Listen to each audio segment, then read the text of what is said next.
Om Tare Tu Tare Tu Re Soha. Om Tare Tu Tare Tu Re Soha. Om Tare Tu Tare Tu Re Soha. Om Tare Tu Tare.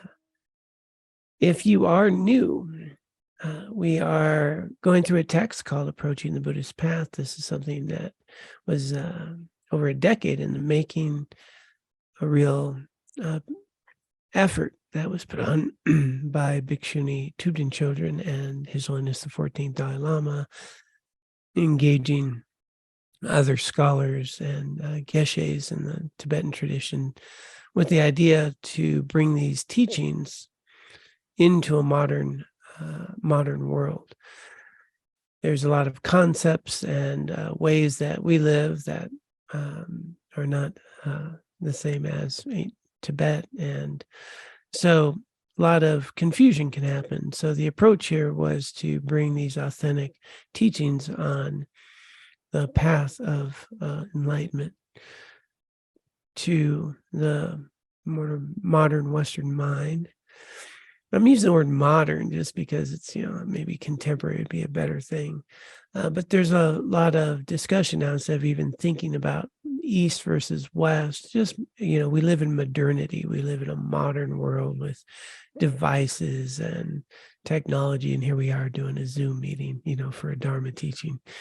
And so it doesn't matter whether you're living now in China or in India, or, it's not so much a Western world, it's a modern world that is that our mind is in, and so they really want to see if they can bridge this gap, and so they put together this really wonderful text to be able to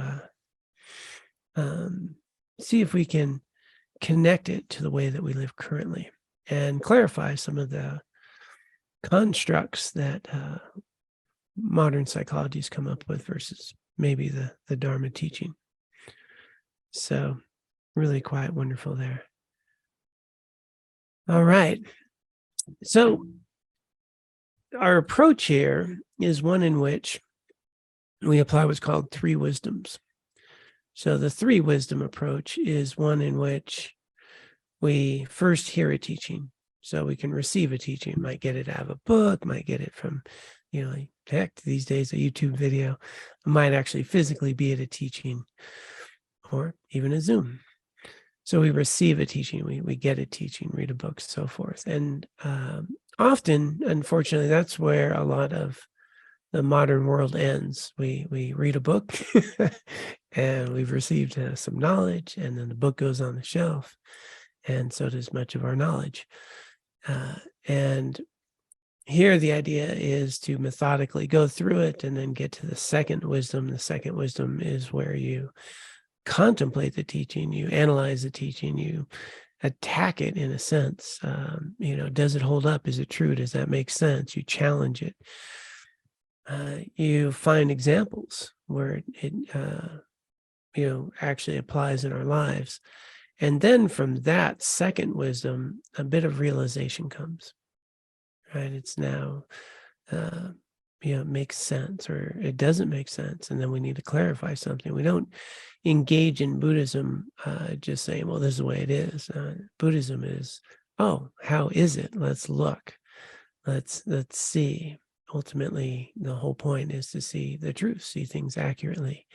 And so very important process to challenge things that don't make sense, challenge ideas that don't seem to hold up, and make sure that we can understand and throw out that which doesn't make sense, clarify what does make sense, what's true, what's not true.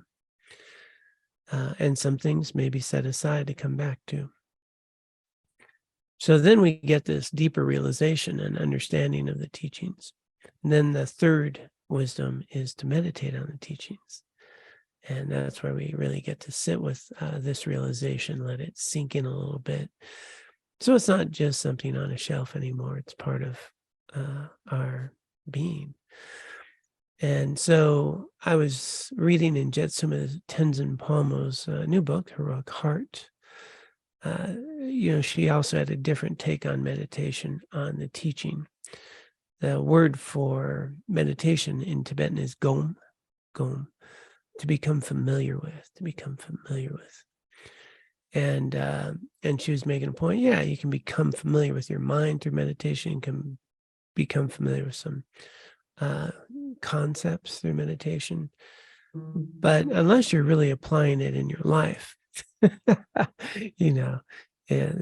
a different level of familiarity. And so she uses the idea of meditation to become familiar with this in our lives. So hopefully, like last week was disillusionment.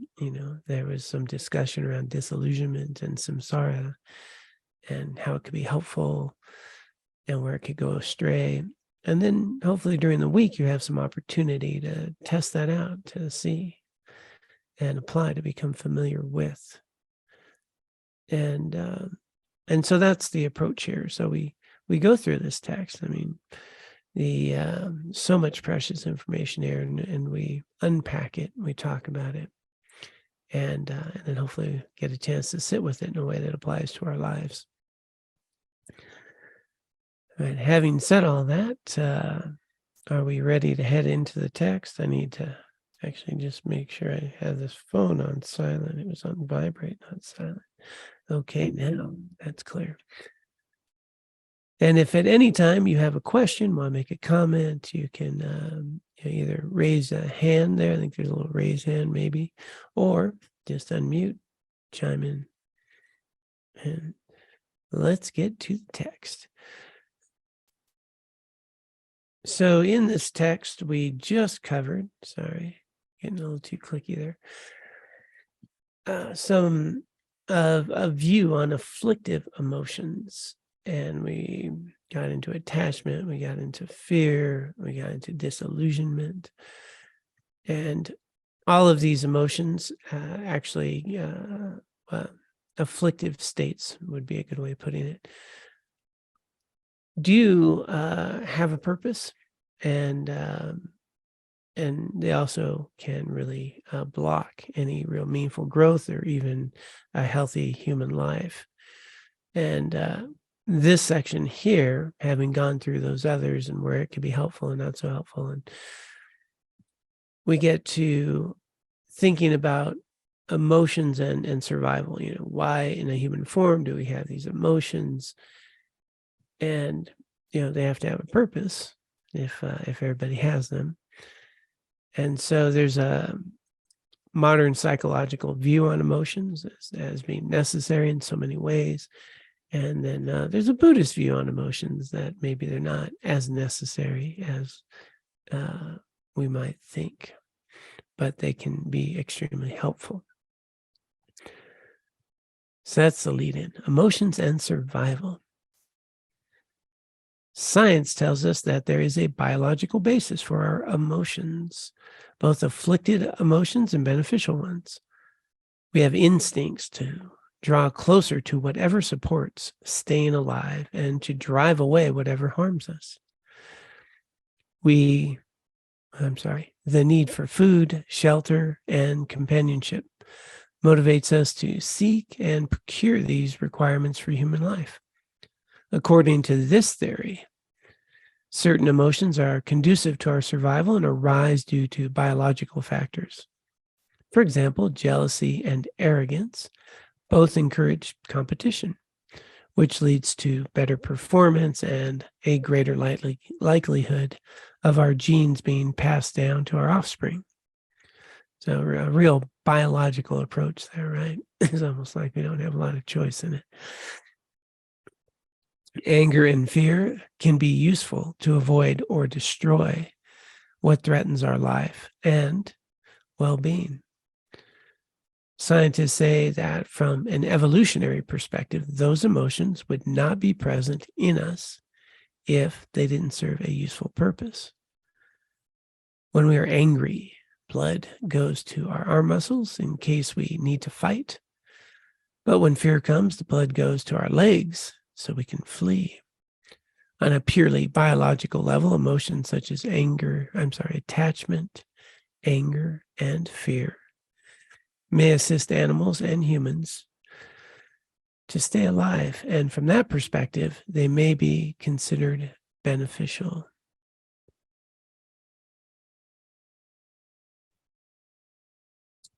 So, again, just a pretty straightforward biological approach.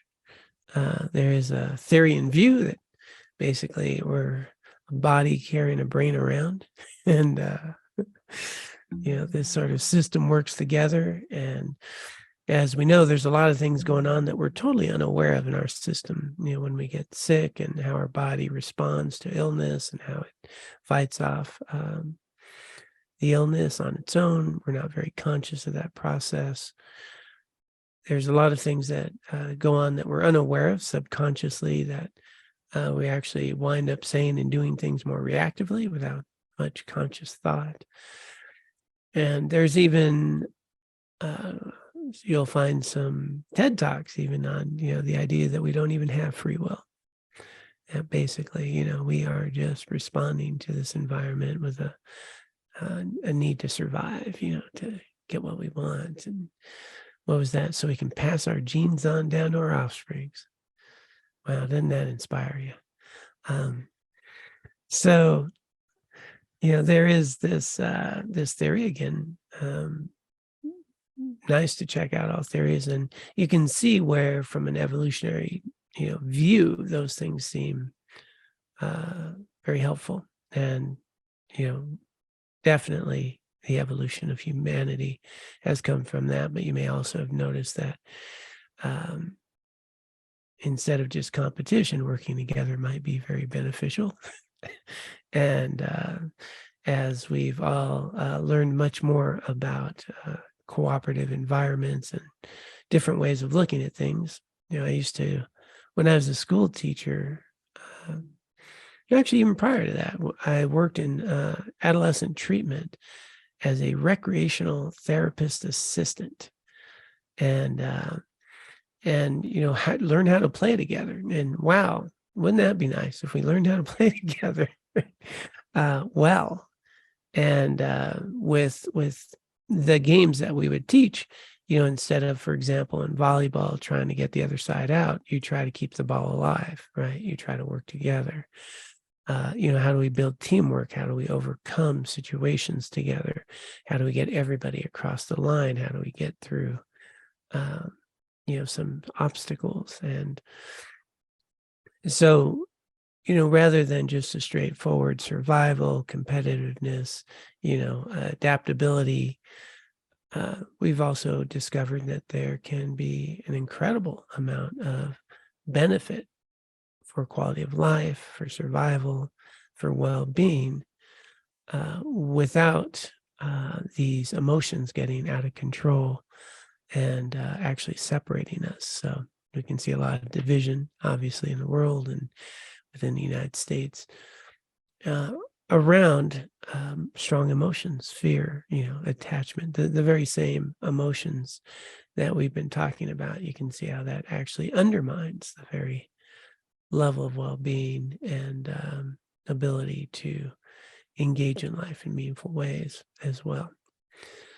So pretty hard to say that, there's one view or another view that's right. And I think it's nice to explore all things and, see at different times in our lives or in different situations, different perspectives might give us a bigger picture, and where there's not necessarily a right and a wrong, but rather quite a few perspectives to approach life, all of which have some validity and some benefit maybe, or maybe only some of them do, and some more so than others, and some at different times, maybe a little more so.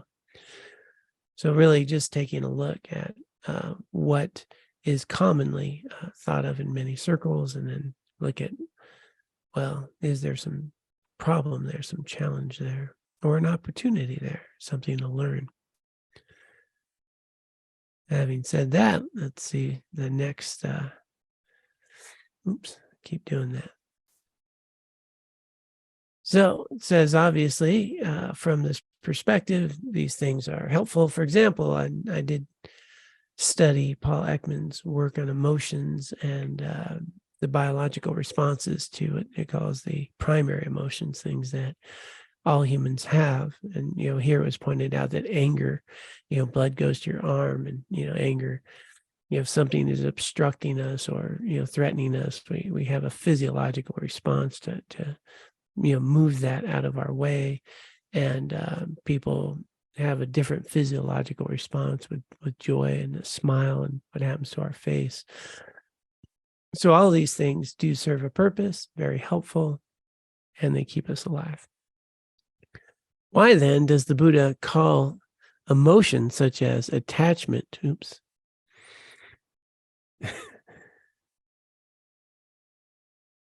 anger, jealousy, arrogance, and fear afflictions? Why does he say they cause suffering and recommend counteracting them?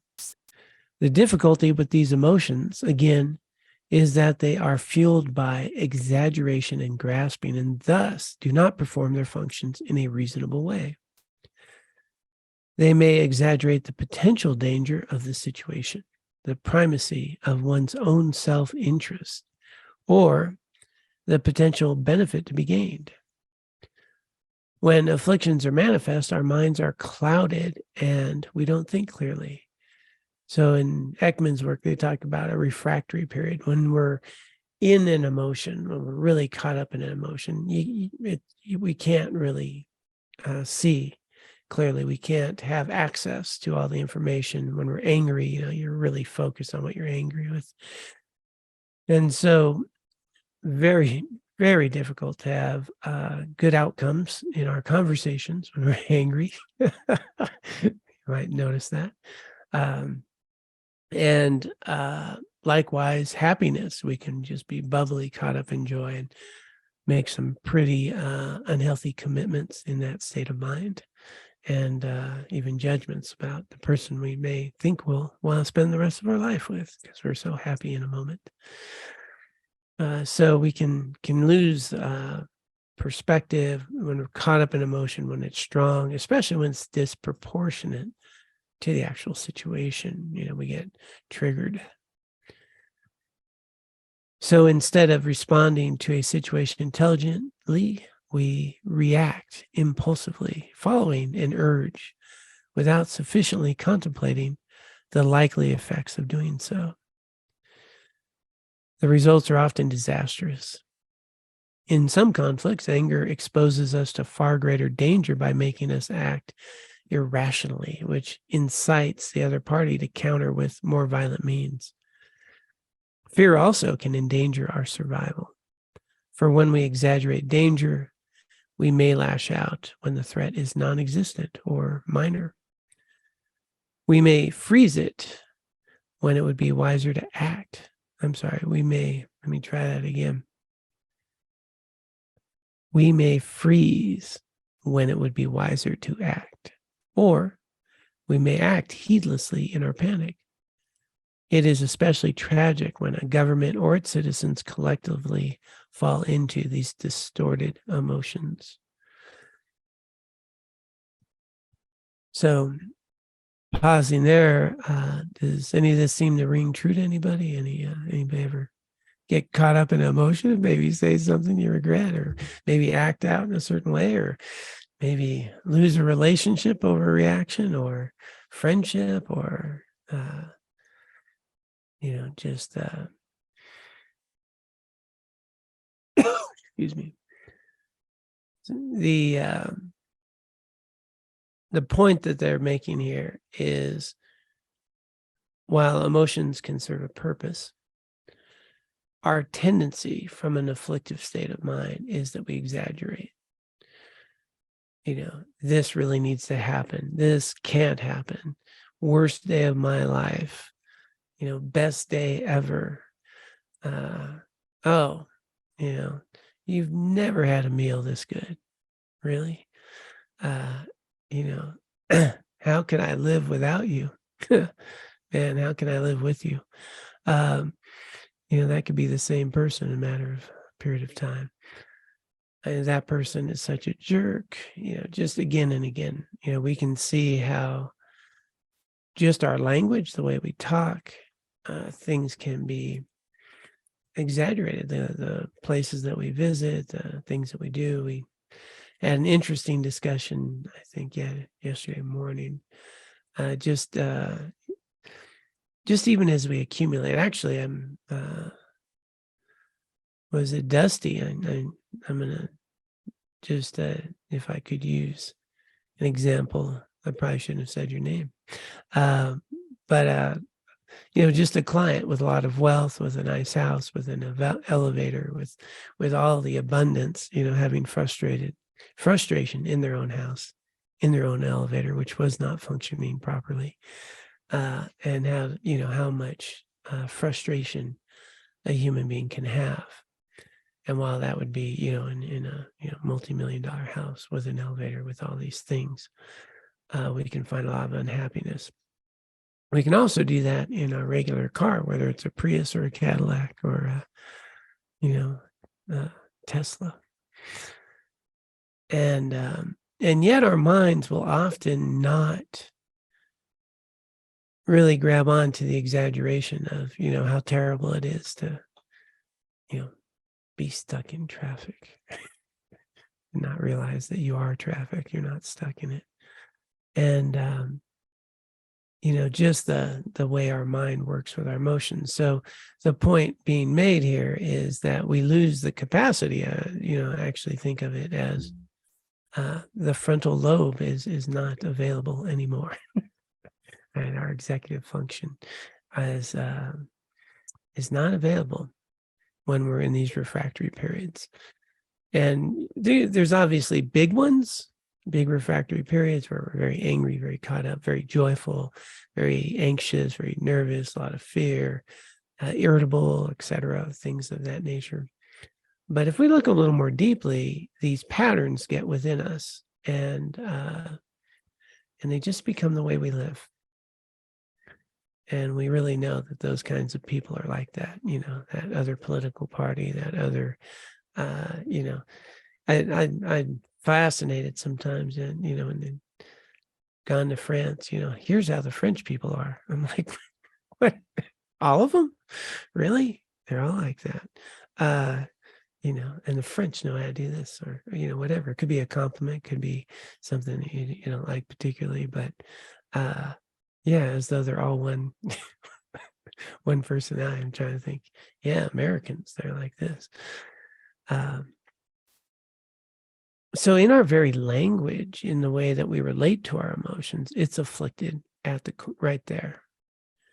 And that's a point being made, that as soon as we're starting from a place of misapprehending the event, the person, myself, and then the emotions going along that will have an exaggerated quality to them in many ways, and we can wind up getting in a lifestyle, a habitual lifestyle of exaggerating, just even with our language, how very simple things like a dishwasher not working could be a big trauma, and being late or missing an airplane or whatever can be this big traumatic thing when a lot of people in this world never been on an airplane. So it's not probably that essential to our survival if we need to catch the next one. But it will feel like it is. So if we, really start to understand the difference between how these emotions help us survive. For example, fear narrows your focus, laser-like on something, and will save your life, right? It very helpful. Just thinking in a very simple way, if you're walking along a very narrow ledge on a cliff, good amount of fear will keep you focused. You'll know where you're putting your feet, where you're grabbing your hands, and how you get along there. You're going to be very focused, laser-like.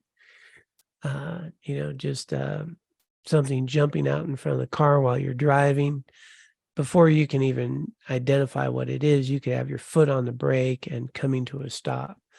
And that's all survival. So that's really part of the system where fear then would, pick up on something, narrow the focus, foot's on the brake, and very helpful.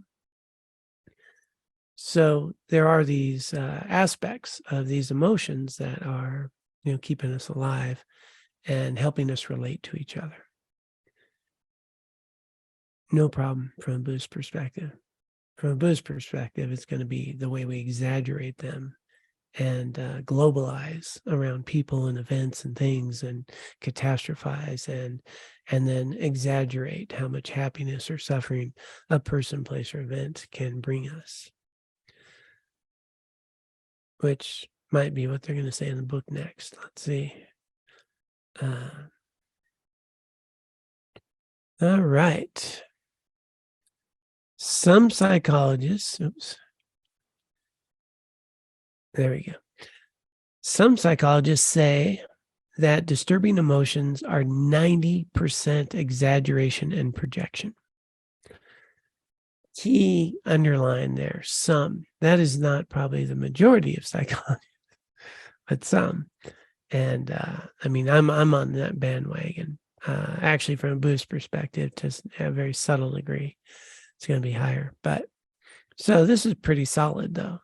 Some psychologists say that disturbing emotions are 90% exaggeration and projection. While there may be a biological component, exaggeration and projection from the mind, and we're not generally aware of when they step in. So they come from the mind, and we are not generally aware of when they step in. So we've got the biological component that's helpful, and then the mind gets involved. And once that gets involved, it can be pretty unhelpful. A sense of danger that is reasonable in one instance can be later exaggerated and projected onto many other situations, making a person unnecessarily anxious. The anger that produces the rush of adrenaline that helps us to protect ourselves becomes a habit, and we create drama and conflict in our lives because the resulting adrenaline makes us feel alive. And so just habitually, our bodies, mind-body connection, the sensations in the body, the feelings, smells, certain smells, right? Popcorn, just saying, going to have a reaction. And all that's happening. And as we get into a way of exaggerating things, then we start reacting that way. And then we just start acting that way. And then we actually often don't even have a choice about what makes us happy or what doesn't. Applying our human intelligence to our emotional lives enables us to discern which emotions lead to well-being and which lead to difficulties. Here we see the psychological and sociological studies verify this, that children who grow up with kindness are generally more secure and emotionally balanced, while those who live in families with a lot of anger and physical or verbal violence are more anxious. Angry, resentful, and vindictive thoughts also make us unhappy and tense. These emotions impact our physical health and harm our immune system, while compassion is conducive to better health. I mean, the immune system really can get pounded in this way. There's some studies that when you have a partner in a relationship that has contempt, that shows contempt for you, over a period of time, that will downregulate your immune system to an incredibly high degree.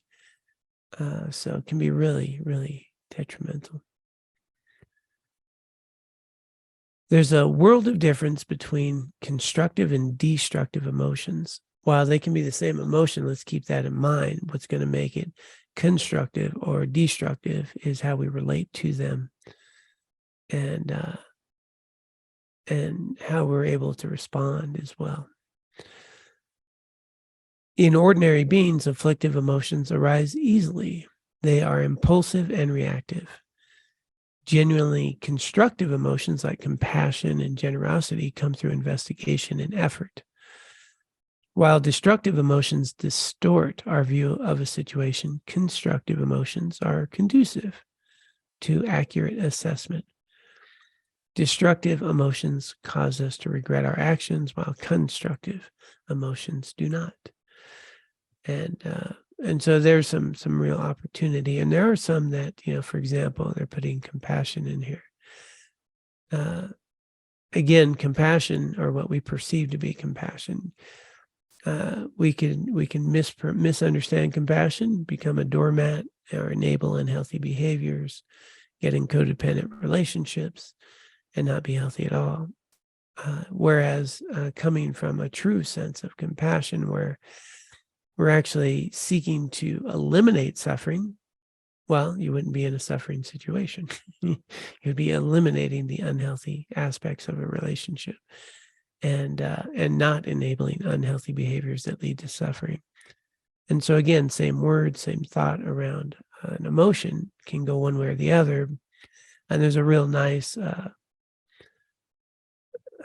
delineation here, right, that they're pointing out. When we're using them in a constructive way, we're not going to regret them, and it's going to move us in these healthy directions.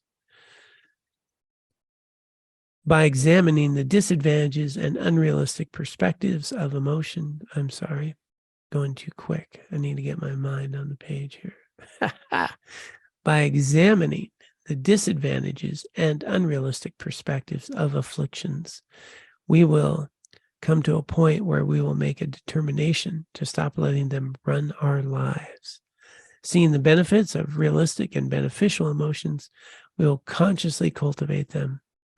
In his teachings, the Buddha described the ways to think and meditate that make positive emotions arise. By familiarizing ourselves with these and with the antidotes to the afflictions again and again, our habitual emotions will change. And in situations where anger once mushroomed, compassion will radiate. I'm going to pause there.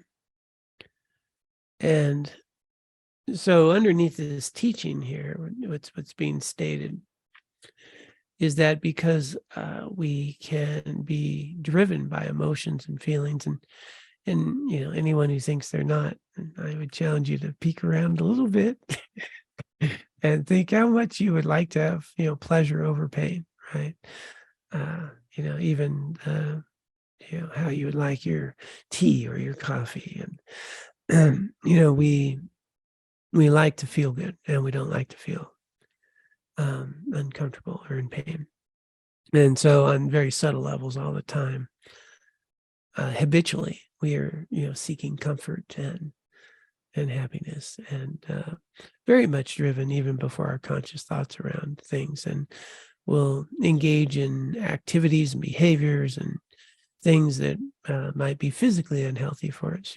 Some still think I have a pretty big bowl of candy downstairs from Halloween, which I might occasionally dip my hand into a bit much, and in that, yeah, John, that's probably not the best thing, but there it is. And so on very subtle levels, we'll find, if we look in general, most of us will find, let me keep it open, that we are on our feelings and sensations and emotions. A lot of our choices are being made without us having a real conscious thought process about what would be most beneficial or healthy. If we're not even aware of what we're doing, half the time, because, we're not present in a moment, we're just on autopilot, not going to be there. And so these become patterns and habits, and half of our lives lived on autopilot, and then anger, frustration, resentment, frustration, anxiety, nervousness, these things, we just think that's how we are. And we don't even have an understanding that those are totally unnecessary, and that we can be much more active in growing the attitudes and emotions that would be much more supportive of a life that we'd like to live. And therein lies the opportunity. And what's being brought up here, and they use the word familiarized, so gom, to meditate, to become familiar with, to familiarize ourselves with these habits, with these patterns, with the types of conditions that would create the emotions of loving kindness, compassion, patience, etc., as well as the antidotes to our afflictive states that we can apply. And then we can actually more consciously create the conditions where those will arise more naturally, habitually. Wouldn't it be nice to have compassion arise habitually instead of anger? I'm thinking that'd be all right. And back to the refractory state of mind, if I'm caught up in anger, I have limited options because my mind is not open to all the possibilities and potentials and seeing the other side of things. I'm pretty caught up in it. Whereas if I'm caught up in compassion, my mind's much more open, much more available to see alternatives, options, choices, and how to deal with the situation. And I haven't found any situation where someone said, well, if you can get angry, you can, make this happen. Whereas if you can get compassionate, maybe you could do that too with a lot more choice and a lot more skill. I'm not very skillful when I'm angry. I am much more skillful when I'm compassionate. And both can be, removing a danger, a threat, or suffering. And so herein lies the opportunity where we are not just biological animals dragging a brain around, that we are, much more than that. And that there is an opportunity for us to be consciously engaged in who we become, the attitudes and emotions that manifest in our lives, and from a Buddhist perspective, the seeds of anger or of compassion or of resentment or joy, those are within us. And we have the opportunity to grow and nurture the seeds that are healthy and beneficial, and weed out the ones that are not. We have a lot more agency in our lives than we know. And while to some degree these emotions can be really helpful to keep us alive, that's at a very base degree. And if we look at 10% and then 90% is my mind saying, but I really need this to happen, very self-focused, we can see how we can globalize, exaggerate, people, places, things, events, and be suffering, whether we're sitting in a Tesla or pushing a Pinto. Anybody remember Pintos, Ford Pintos? Oh, yeah. That was a car, Ford Pintos. Don't tailgate them. All right, well, I want to pause there and see if we can get any discussion or dialogue, any curiosity. So when I'm not here, you all talk together quite openly. Like, I show up, then what happens? So any thoughts, curiosities, or reflections on where we're at with this so far?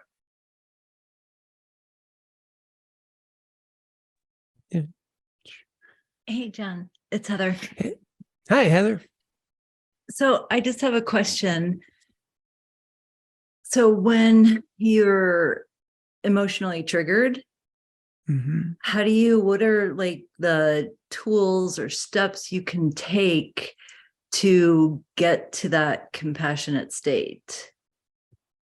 Yeah. Because when you're in it, you're so hooked. Yeah. Yeah. When you're in it, you're in it. And I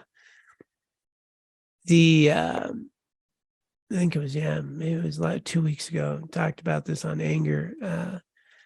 And one of the answers His Holiness gives, and, for those of you, if you're there when I gave the talk, I just think we can't hear this answer enough. Somebody asked His Holiness, what's the best way to deal with anger? And, he said, don't get angry. but he's making a much deeper point. Is when we're in it, as you point out, we're in it, right? Okay, it's going to be pretty. I'm triggered. I'm in it, and at that point, you're on defense. You're just on defense. And there are things that we can do. And Shanti Deva, if it's really overpowering, his answer is be like wood.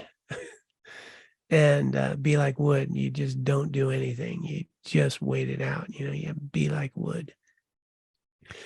And there's something about emotions that we can understand if we observe them, is that they don't last, right? They just don't last. We've all been angry. We've all been anxious. We've all been caught up in rage. We've all been caught up in fear. We've all been caught up in these things, and none of them have lasted. They won't last. Within Ekman's work, he talks about 9 ways to re-trigger an emotion. We keep an emotion alive by engaging with it, right? There's these ways that we re-engage it and trigger it and talk about it and bring it up and dwell in it. And we actually prolong the emotion that would just, naturally fade more quickly. So when we're in it, and again, there's different antidotes for sort of, different ones. With anger, for example, patience is one of the go-to antidotes. And, again, I think we all know that just from even childhood. Take some deep breaths, take a walk, don't react, patient, or be like wood, that we can allow that to come and go until we can once again have some more perspective and balance so we can regulate. There are these tools, mental and emotional self-management. One of our group here is actually kind of designed and teaches those, some basic skills to come back and to ground, and actually coming to the breath is one of them. It's one of the most used methods that's really helpful. Not to, is to come back to the breath. Mark Maloney teaches a kind of breathing that can do that. So there are these methods, but essentially, if we can recognize we're in it, and at that point have an opportunity to not be reactive and find some space, find some way, come back to the breath, take a walk, and not engage until you're capable of it. That's ideal once you're in it. But to come back to His Holiness's point is, and what this will be talking about here, is an even better way is to be proactive so that we don't get as triggered. And that's where we have an opportunity to understand our emotions and our triggers and our exaggerations and work with them before we're triggered. So if on a daily basis, I'm starting to understand and work with my exaggerations and allow myself to feel feelings of anxiety and let them come and let them go, then I can start working on those proactively before I'm caught up in them. So I like to often use patience as something I want to work on. Patience is the antidote to a lot of things. It's just invaluable in terms of not being reactive, not being impulsive, giving a pause in between things. And so, starting the day of saying, I'm just going to work on patience. I'm going to notice when I'm a little bit irritable and let that come and go. I'm going to notice when I'm a bit reactive and notice that, let it come and let go. So patience or forbearance is the ability to withstand some discomfort. And meditation is a great patience teacher.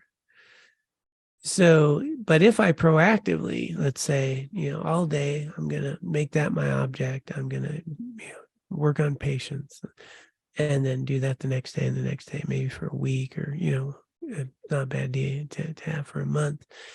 Then what you'll find is that you'll be proactively applying antidotes so that anger, when it does arise, will be less and more manageable. It's very hard to work on anger when you're angry. It's much more productive to work on it when you're not. And so that was what His Holiness was pointing to, is that the best way to deal with these afflictive emotions is proactively, when we're not caught up in them. And then we can cultivate the qualities. But once we're in them, just to know that we're in them, and that they are impermanent, they will come and they will go, will be very, very helpful, I hope, for you. Certainly has for me. Be like wood. Thanks. You're very welcome. Thanks for asking.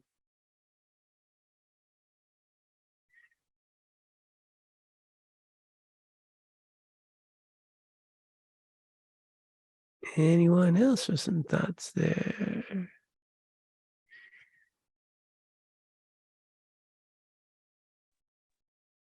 Okay, well, John, go ahead. it took me a while to kind of remember what some of our discussion was last week, but it obviously it's centered around Disillusionment. Disillusionment and expectations. Mhm. Yeah. And I think one of the questions or ponderings was, how do we know when an expectation is reasonable or unrealistic? And kind of a nascent observation I had was, and this might not exactly answer the question, that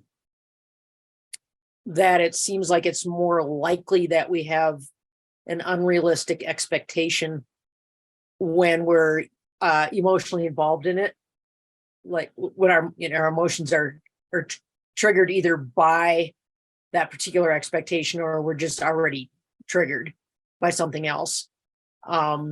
Or if, and this is kind of probably the same thing, if we have a lot of attachment to the outcome.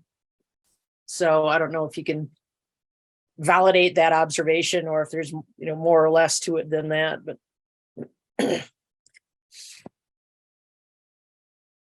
I would say that attachment to an outcome is already, you're in the unrealistic expectation zone, right? And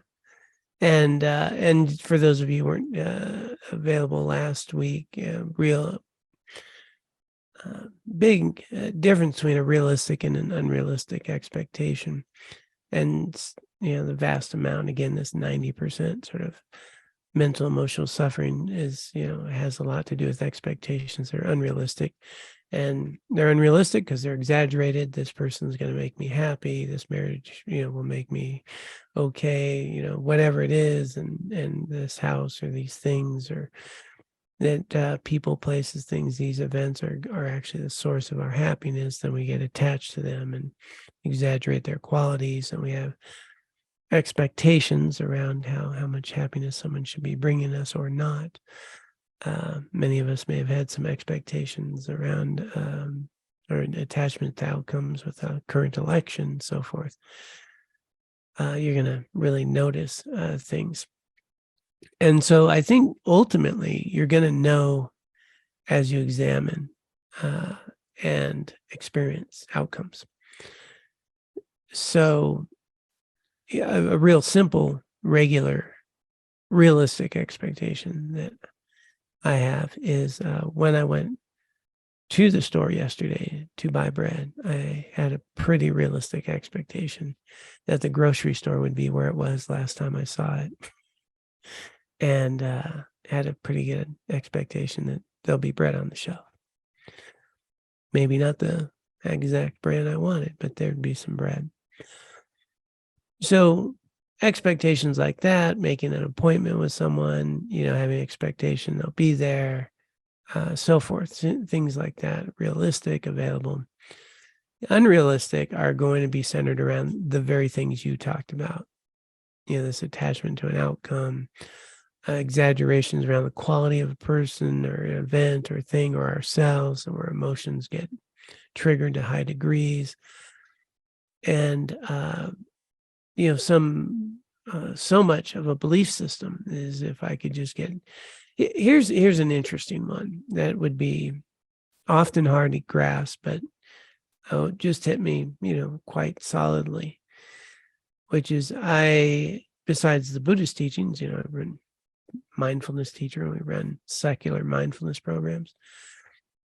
And one of my friends who took a mindfulness course with me has chronic pain and is disabled, and parts of their body, don't work, and there's a lot of pain. And so they're handicapped and, can still function, can still work a job. But she was taking the course, and at that phase in her life with her body, a lot of physical pain. And again, always had just partial use of some of her arms and so forth. And she's taking the course where these expectations, outcomes, things like that, belief systems. And she said, I would have the thought that if I could just be healthy, I would be happy. Now that sounds pretty reasonable on its face, right? If I could just be healthy, then I could be happy. And then, she's in this course and she looked at that thought process and she says, I know a lot of really healthy people who are not happy. And the light bulb comes on. So that's actually an unrealistic expectation, right? That if I could be healthy, then I would be happy. Something that would be realistic was, if I'm healthier, I could do some things and create some conditions in my life that could, potentially provide for some gratitude and activities that would be fulfilling. That's reasonable. But what a wisdom, that some things that seem on the surface pretty reasonable just don't hold up. So what I can rely upon is that if I act out of loving kindness, compassion, and wisdom to the best of my ability, those are the seeds of well-being in my life. But if I'm acting from attachment or anger or self-centeredness, self-grasping, and I have some outcomes not so good. And these are all qualities in the mind. So realistically then is understanding that the outcomes don't matter. What matters is how we show up given the situation. And the more that I can be motivated, and now we're just at right view and right intention. So within the Noble Eightfold Path, right intention. If your primary motivation is coming from what they'd say renunciation, I would call that, sort of reframe that as wisdom, an understanding of the interdependent self, the dependently arising sense of self, the connection that we're having with our experience, some wisdom, loving kindness or compassion, then everything that follows is going to be, good karmic imprints, good seeds of well-being and so forth. On the other side, the three poisons that create the wheel of samsara is self-grasping, and then attachment and aversion, or sometimes called greed and hatred.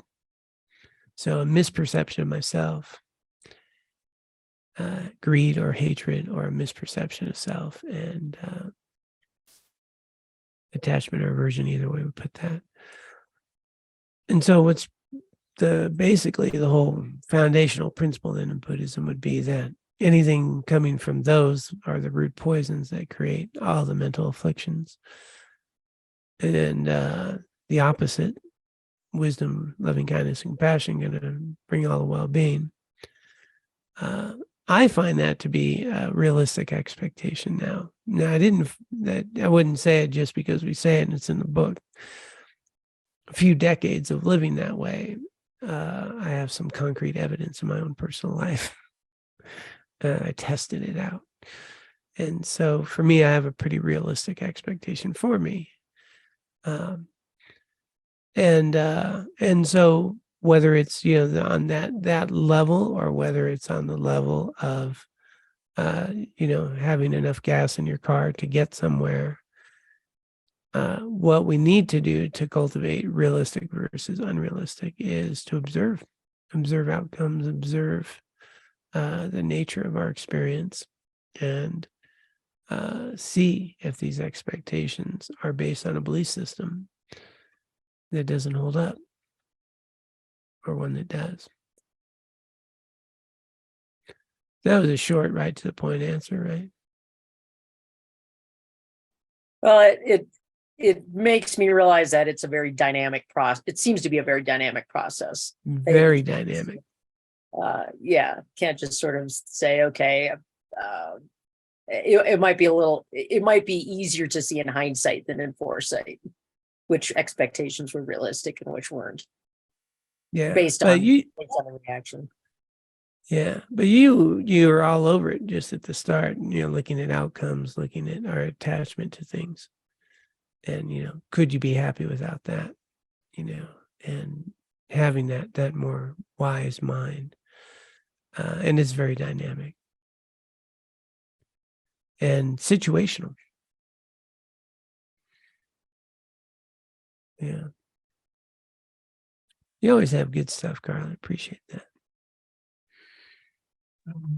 I have a question. It's maybe for another chapter, but what if you are with someone who is undergoing that challenge of their emotions are running away with them, carrying them off somewhere?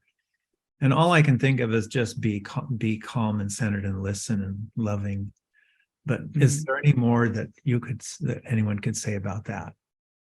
Someone else is freaking out and in this wrong path that we've just been hearing about today. What can the person accompanying them do? Wow, I mean, you gave such a great response. How do I not react? How do I hold space for them? How do I attend to them? Is incredibly powerful. When people are caught up in an emotion, basically being able to be steady, to be attentive, to be open-hearted, to hear them is so powerful. It is so powerful. And what people don't often recognize or understand, that there's a palpableness to calm. Right? If you're bringing calm, they can regulate to that.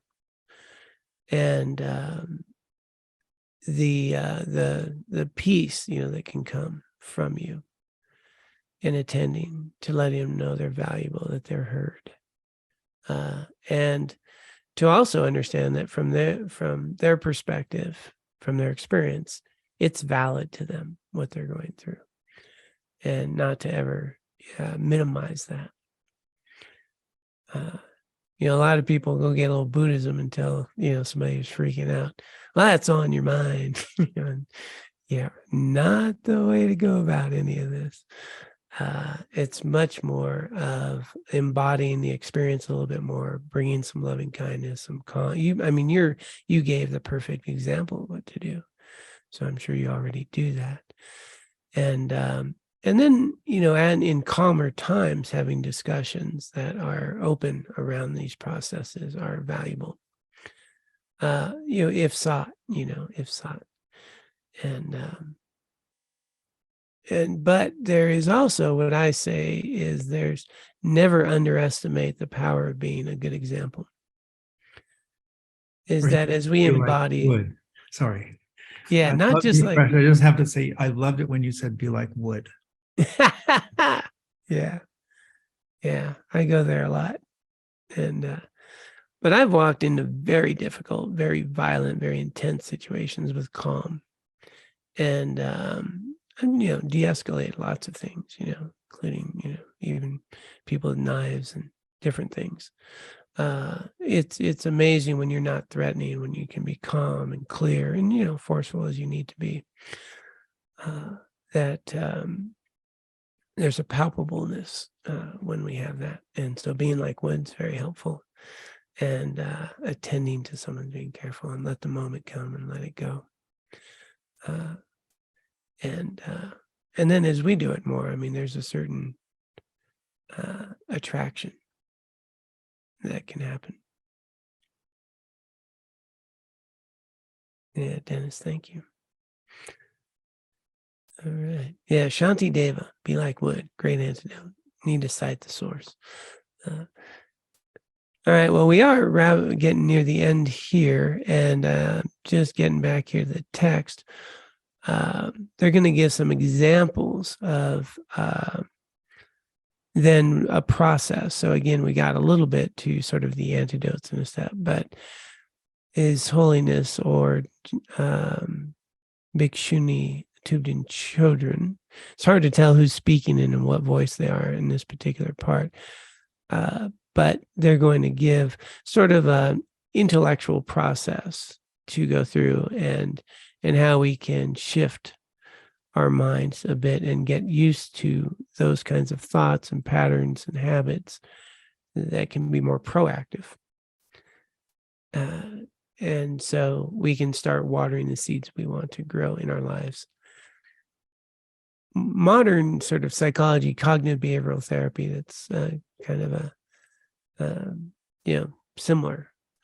They call them thinking errors, and so thought replacement, those kinds of things.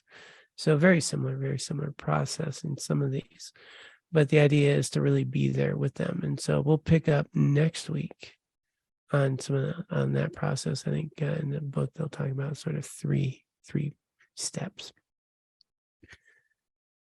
Let us now take a little moment to recognize what a gift it is to be with each other here in the presence of a motivation to be better human beings, to engage in a path of liberation, to cultivate some healthy qualities within our own lives, to be able to be beneficial to others, and to engage in a path of liberation. So much to be grateful for. And we can prepare to then dedicate the merit and wisdom of our time together for the benefit of all beings and for our continued spiritual growth. So for those who'd like to, I'll pop up the dedication prayer. And just taking a moment to establish our motivation for this dedication. And let us begin. By this merit, may I soon attain the enlightened state of Guru Buddha, that I may be able to liberate all sentient beings from their sufferings. May the precious Bodhi mind not yet born arise and grow. May that born have no decline, but increase forevermore.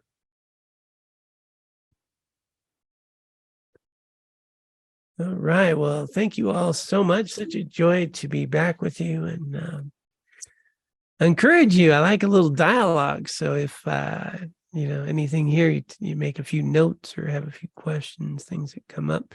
But the idea then is from the teaching is, let me see how this works. Let me see how my emotions might be a bit exaggerated. Let me see how I might be labeling or projecting onto a person. Maybe they're not really a jerk. Maybe they're just doing something kind of jerky at the moment. And, maybe I can be happy right where I am with all that I already have. Don't need something else at the moment. Maybe I can notice an emotion come and go without having to do anything about it. Maybe I can, work with patience this week and kind of notice the emotions and the exaggerations come and go, and see if I don't need to react, and see what happens without my fixing something. And then see where we're at. So that's the idea. The first wisdom's the teaching. Second wisdom, talk about them, kind of try to pinpoint them. And then the third is, let's work with them. Let's get to know them. All right. Well, please be well. Take good care of yourselves and good care of those around you. Lots of love to you all. Om Dare, do re so ha. Om Dare. soha. Om tare tu tare, tu re soha. Om tare tu tare, tu re soha.